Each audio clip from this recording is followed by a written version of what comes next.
que é do Jean, eu, de todos vocês, que é um ambiente pedagógico.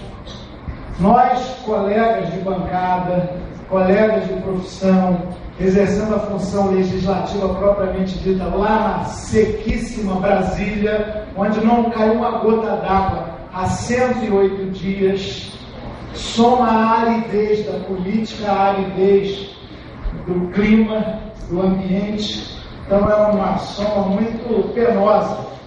Para nós, tenho certeza, posso estar falando pelo Jean nesse aspecto aqui, encontrar com vocês atentos, que lá quando o deputado fala, o outro lê jornal, paquera, fica olhando o celular, pensando em outras coisas, jogando paciência no computador. Aqui, por enquanto, também 5 minutos de jogo, todo mundo presta atenção. Depois, quando o Flamengo começa a errapar-se, alguns desistem, vão ver outra coisa. Espero que não seja o nosso caso. Mas aqui eu vejo o pessoal que quer crescer. E olha, só há crescimento verdadeiro do ponto de vista intelectual, cultural e espiritual quando quem está com a função de comandar, de coordenar o debate também cresce. Eu tenho quase certeza de que vou sair daqui bem melhor do que entrei. Por isso agradeço muito o convite da Unicampi.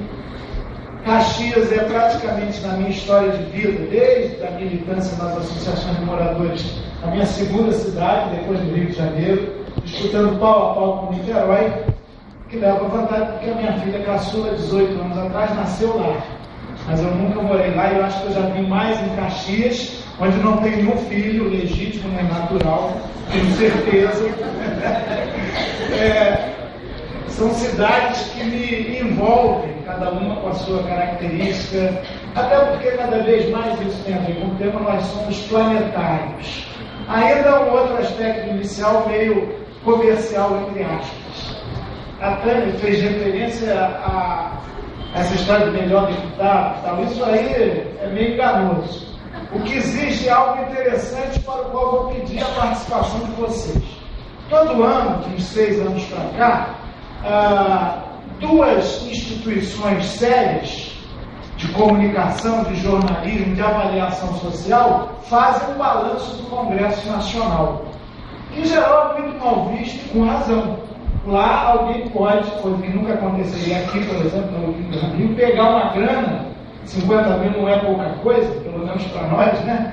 Botar no bolso dinheiro ilícito, dinheiro que tem origem pública, e embolsar e usar para fazer campanha e tal. Isso é filmado, documentado, mas a maioria absoluta dos deputados diz que isso não é quebra de decoro parlamentar. Por quê? Porque aconteceu há muito tempo, há 5 anos atrás, então não conta. Aquela instituição, portanto, quando absolve uma coisa acontecer, todo mundo ficou sabendo, né? Uma deputada chamada Jaqueline Boris fica mal na fita. Todo mundo, aliás, generaliza. Deputado é tudo pilantra. Né? E uma parte é assim. Teve até um presidente da República que repetiu um rock bom, não sei se vai estar lá no Rock em Rio, que falava dos 300 picaretas. Luiz Inácio falou, Luiz Inácio avisou. O Jean está constatando. Os 300, para ser generoso, continuam lá, com votos da população. Então, responsabilidade é também responsabilidade cidadã e do eleitor. Entretanto, aquela casa tem uma função num regime democrático com todas essas limitações. E esses dois organismos, um chama Departamento Intersindical de Análises Socioeconômicas, é o DIAP, e de análise parlamentar, não vai ser confundido com o DIES, o DIAP. E também o Congresso em Foco, que é um site jornalístico que cobre o Congresso, eles todo ano fazem uma avaliação dos parlamentares. E esse ano eu tive a grande alegria de ver que o Jean nunca exerceu nenhum mandato parlamentar para a saúde mental e física dele, mas está novinho lá, topou, quis, agora cai, agora atura. Ele já foi considerado pelo DIAP como um parlamentar em ascensão entre 513 e foi considerado pelos jornalistas do Congresso Nacional entre os 10 melhores. 267 jornalistas que cobrem o Congresso Nacional. Eu também estou nessa aí. E o nosso Ivan Valente, que é outro deputado do PSOL de São Paulo, também está. Só que não basta a avaliação dos jornalistas. Esse site Congresso em Foco abre agora para os internautas participarem. Então vocês têm lá um elenco de 25 deputados, das mais variadas posições ideológicas. Me parece, eu não olhei com lupa, que não há nenhum malandrinho ali, pelo menos dessa corrupção mais grossa. Os jornalistas têm alguns critérios. E 15 senadores. E os internautas, portanto, podem até o fim do mês, se não me engano, início de outubro, próximas 2 semanas, votar lá. Se vocês tiverem interesse em valorizar parlamentares dignos, que obviamente não somos só nós, mas a gente se esforça para ser, é uma chance bacana para diminuir o poder dos que têm muito poder, mas não têm responsabilidade social. Está passando o site aí no papelzinho? Claro que se botarmos no PSOL a gente fica comovido, mas é evidente que nós não temos a pretensão de ser donos da verdade. Bom, vamos ao grão, ao tempo. Que não deixou de ser tudo que eu falei até agora. Não é? É coincidência. Nesse período em que muitos lugares se fala da Semana da Responsabilidade Social, nós temos uma data, para mim particularmente, para todos dessa mesa seguramente, porque somos educadores, muito importante e que a mídia grande, alô povo da comunicação, a mídia grande privada, não registrou. Não deu a menor bola para o 90º aniversário de nascimento de Paulo Freire, um pernambucano do mundo, um educador com altíssima responsabilidade social. Paulo Freire dizia o seguinte: alfabetizar-se é uma tarefa de vida inteira, porque significa leitura do mundo. Educar é descentrar e é permanentemente se socializar.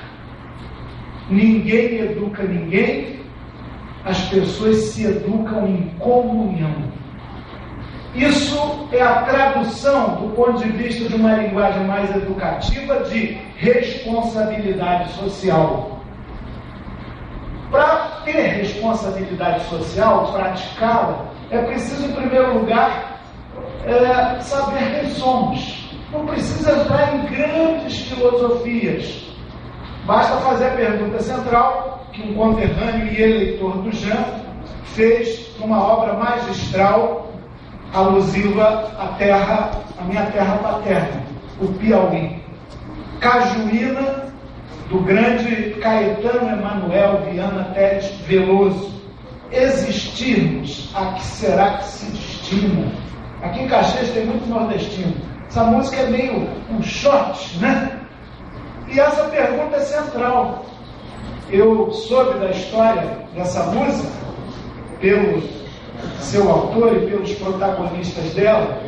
O Caetano, quando perdeu um grande amigo da Tropicália, chamado Torquato Neto, esse não era baiano, viu, já? Era piauiense, foi depois visitar o pai do Torquato, lá na rua do Barrocão, lá em Teresina.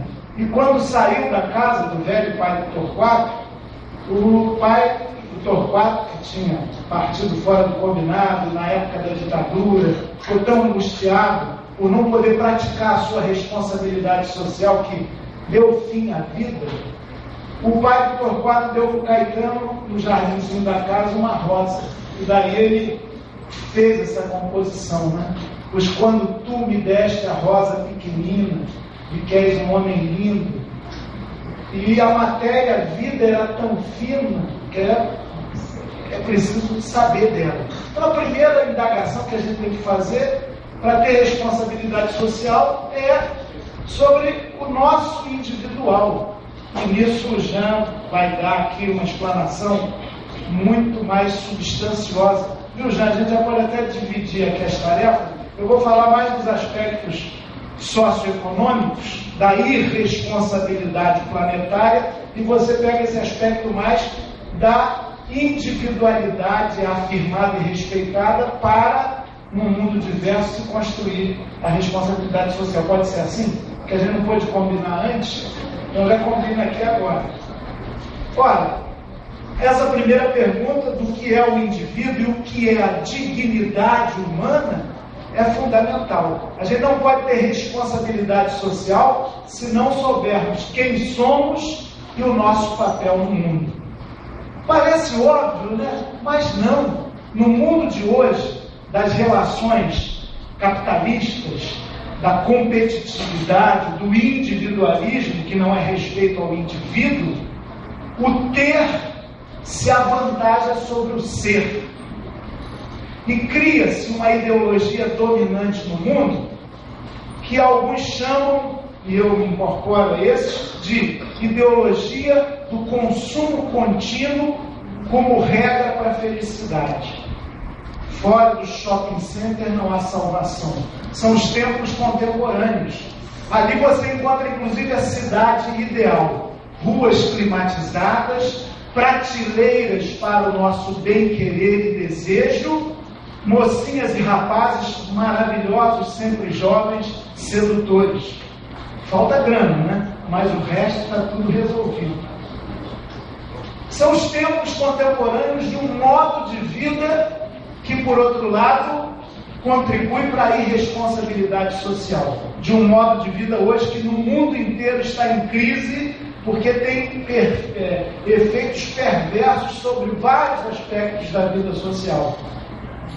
Então a pergunta sobre quem somos nós, seres vivos como tantos outros, uma formiguinha do caminho, mas dotados de autoconsciência. Leonardo Boff diz que nós somos matéria autoconsciente, e o Frei Beto complementa, com defeitos de fabricação e prazo de validade. Eu tenho cumpro o doloroso dever de informar nessa manhã ensolarada de sexta-feira, já nos deixa mais bem-humorados, a cara desse auditório na segunda de manhã não seria a mesma, né? Por mais que o Vasco, o Botafogo, o Flamengo e o Fluminense cumprissem a tarefa quase impossível de vencer todos os seus jogos, por mais que o broto, nossa pessoa amada, tivesse nos cumulado de alegrias, por mais que na vida familiar não houvesse uma rusga em 48 horas, a gente ainda assim estaria com uma carinha menos alegre que hoje. Eu estou vendo. Tem gente que já pensou no que vai fazer hoje à noite, amanhã, domingo. Pois é, mas eu quero dizer a vocês que todos vamos morrer. Não nesse fim de semana. Peço a Deus que ninguém aqui, os da mesa, tem mais chance, a exceção do Jean, porque estamos há mais tempo no caminho. Mas é bom sempre a gente lembrar, sabe por quê? Da nossa finitude. Sabe por quê? Lembrar da finitude é bom para a gente viver melhor e mais intensamente a nossa existência. Dar mais valor a ela, perceber a grandeza dela através da fragilidade dela. Tira a nossa arrogância, a nossa prepotência e nos coloca em disponibilidade de amar. Que não é amar só quem está próximo, não. O exercício de amar significa compromisso social, político, com a construção de uma nova sociedade. É disso que trata a responsabilidade social. Qualquer relatório da ONU, Organização das Nações Unidas, onde a nossa presidente esteve na Assembleia Geral há 2 dias atrás, qualquer relatório da ONU diz que o problema central do planeta é a desigualdade social. Um fenômeno interessante. Nessa civilização das coisas, nesse mundo dos objetos, dos copinhos de plásticos, dos microfones sem fio, minha avó, que já duvidou da chegada do homem à Lua, achava que era uma manobra do imperialismo norte-americano para mostrar força e poder, o microfone sem fio, então ela ficaria pasma, embora uma nave espacial seja um pouco mais complexa. Na sociedade das coisas, o grande geógrafo Milton Santos, outro baiano, ele dizia que não há coisa boa que não venha da Bahia, de Gregório de Matos a Rui Barbosa, de Milton Santos a Gil. Mas olha, o Milton Santos, geógrafo maravilhoso, ele dizia: o século XX é o século das coisas. Em 100 anos a humanidade fabricou mais objetos úteis ou inúteis do que em toda a sua trajetória anterior. E, no entanto, vejam só um dado da ONU interessante: nos últimos 10 anos, primeira década do século XXI, o PIB, a produção de coisas no mundo, cresceu 5 vezes de maneira absolutamente desigual nas diferentes sociedades do mundo. No entanto, a riqueza financeira, isto é, o dinheiro, os papéis, os títulos, tudo aquilo que não é arroz, feijão, roupa, teto, meio de vida, cresceu 15 vezes. O que é que significa isso? Nós entramos na era do capital financeirizado. Por isso, um espirro na Bolsa de Tóquio pode virar uma pneumonia na Bovespa, em São Paulo. Uma tossidinha em Londres pode gerar um tsunami em Nova York. E tudo isso abala os mercados, que parece o regulador, a mão invisível, o Deus supremo do mundo de hoje. Se você absolutiza o capital financeiro e os ganhos dos bancos, que nunca diminuem, como acontece no Brasil e no mundo, a irresponsabilidade social aumenta.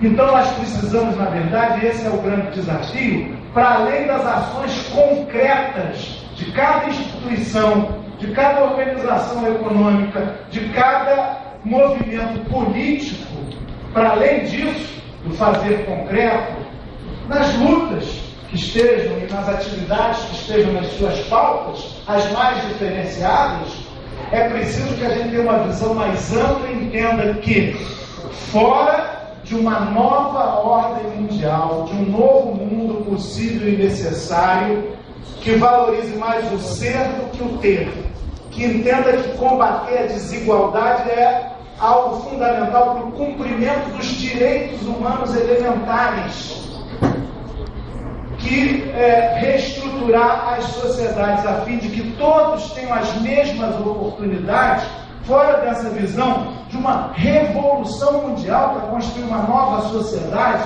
solidária, cooperativa, radicalmente democrática, tudo que ela não é, nem no Brasil nem no mundo, não há responsabilidade social que não seja mera perfumaria. Uma cerejinha do bolo da manutenção de uma ordem estruturalmente injusta e que se reflete no Brasil desde o cotidiano imediato até situações mais crônicas. Vejam só, Brasil, onde ontem à tarde, em São Caetano do Sul, São Paulo, se não me engano, um menino de 10 anos de idade entra na sala com a arma que pegou do pai, guarda municipal que não aguardou devidamente, e tenta matar a professora e depois se mata, com 10 anos. Que sociedade é essa, para a gente não lembrar do exemplo aqui de Realengo, meses atrás, que produz um serzinho de 10 anos de idade capaz de tanta violência consigo mesmo, inclusive. Algo está errado. É claro que isso é um ponto fora da curva, mas espelha da maneira mais drástica e letal possível uma organização social que está doente. Por outro lado, pelo positivo, eu li hoje que muitos VIPs, para irem ao Rock in Rio sem enfrentar os engarrafamentos, vão fazer o mais simples: alugam um helicóptero ou vai de carona, um amigo mais rico, que a preços reais custa 7 mil ida e volta, para ir ali da Zona Sul até a Barra. A vida é fácil para essa gente. Só que o preço disso é uma tremenda desigualdade social. E a exploração é constante. Para virmos de Brasília ontem à tarde, quem se distraiu e não comprou com muita antecedência o bilhete, o que as companhias aéreas fizeram? Quadruplicaram, quintuplicaram, colocaram em quase R$2.000 um voo de 1h30 de Brasília para o Rio. Por quê? É a lógica do mercado. Isso é natural. Não é natural. Assim como não é natural o Brasil tem ainda hoje, 2011, 25 milhões de analfabetos reais ou funcionais, aquele que tem até o primário, mas só sabe assinar o nome, na sua sociedade. E sem a cultura letrada, a gente caminha mal. Um Brasil que ainda tem 3 milhões de famílias rurais sem a possibilidade do acesso à terra. Um Brasil que ainda tem um déficit de moradia de 8 milhões de residências, ao passo que temos pelo menos 5 milhões de imóveis fechados há mais de 3 anos nos grandes centros metropolitanos. Um Brasil que o atendimento de saúde, como todos sabem, a televisão mostra toda hora, não chega para os mais pobres, que são empurrados de hospitais em hospitais. Isso é drama concreto, isso machuca pessoas reais, não é uma análise teórica num auditório de uma universidade apenas. E o Brasil não dá conta disso. Não tem recursos? Tem sim.